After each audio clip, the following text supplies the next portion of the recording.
धरती पर समय बहुत तेजी से आगे बढ़ रहा है, लेकिन क्या आप जानते हैं धरती पर ठीक 1 बिलियन साल बाद क्या होगा? आज आप यह सब जानने वाले हैं। वीडियो एंड तक देखना। 1000 साल बाद आज जिन भी बड़ी बड़ी मैन मेड इमारतों को, स्टैचूज को आप देखते हैं, सभी गायब हो जाएंगे। 2000 साल बाद ग्लोबल वार्मिंग के कारण 8 डिग्री सेल्सियस के साथ ग्रीनलैंड की सारी आइस शीट पिघल जाएगी, जिससे सी लेवल 6 मीटर्स तक बढ़ जाएगा। 20,000 साल बाद 26 अप्रैल 1986 को चेर्नोबिल में नंबर 4 रिएक्टर फट गया था, जिससे 8 टन रेडियो एक्टिव मटेरियल बाहर निकल गया था, जिससे चेर्नोबिल पर रहना आज भी काफी खतरनाक है, यानी वहां रहना नामुमकिन है। लेकिन ठीक 20,000 साल बाद चेर्नोबिल की एयर बिल्कुल प्योर हो जाएगी और हम वहां रह पाएंगे। 50,000 साल बाद एक बार दोबारा आइस एज होगा और नायग्रा फॉल हमेशा के लिए खत्म हो जाएगा। 1 लाख साल बाद अब तक मार्स पर रहना पॉसिबल हो जाएगा। इंसान धरती की तरह मार्स पर रह पाएंगे। 2.5 लाख साल बाद हवाईयन आइलैंड में एक और आइलैंड बन जाएगा।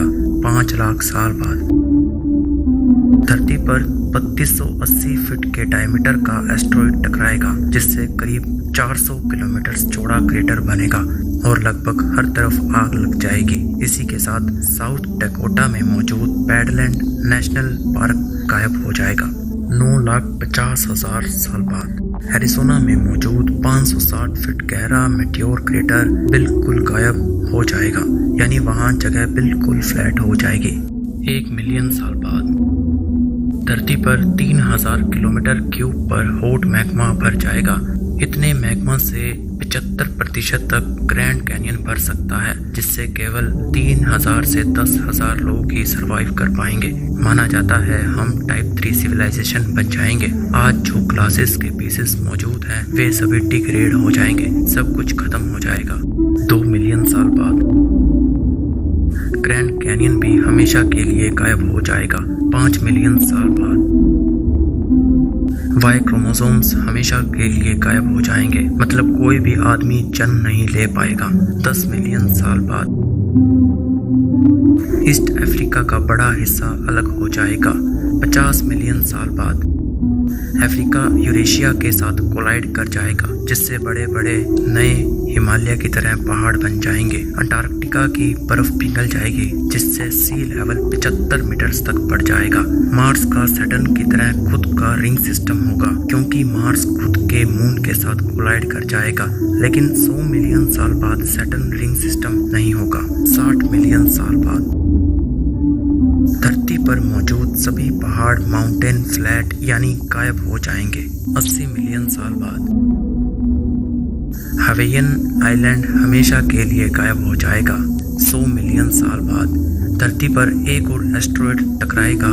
यह उतना ही खतरनाक होगा जितना डायनासोर को खत्म करने वाला एस्टेरॉयड था। 250 मिलियन साल बाद धरती की सारी जमीन जुड़ जाएगी और एक नया कॉन्टिनेंट पैंजिया अल्टीमा बन जाएगा, लेकिन 400 से 500 साल बाद दोबारा से अलग हो जाएगा। सुपरनोवा नाम का प्रोसेस होगा, जिसमें गामा रेज बस्ट निकलेगी, जो पूरे यूनिवर्स में सबसे ब्राइटेस्ट और हॉटेस्ट प्रोसेस है।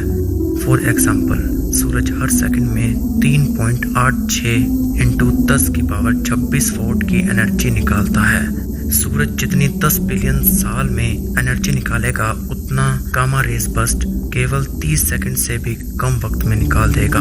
अगर GR20 धरती से 6500 लाइट ईयर्स की दूरी पर हो रहा हो, तब भी यह केवल 30 सेकंड्स में आधी ओजोन लेयर को खत्म कर सकता है। 800 मिलियन साल बाद धरती पर CO2 की मात्रा काफी कम हो जाएगी, जिससे कोई भी फोटोसिंथेसिस नहीं हो पाएगा और प्लांट्स के साथ सभी जानवर मारे जाएंगे। 1 बिलियन साल बाद सूरज की ल्यूमिनोसिटी 10% तक बढ़ जाएगी। धरती पर टेम्परेचर 117 डिग्री फ़ारेनहाइट तक हो जाएगा, जिससे धरती सूखे रेगिस्तान की तरह बन जाएगी। लेकिन धरती के पोल्स पर थोड़ा बहुत पानी मौजूद होगा।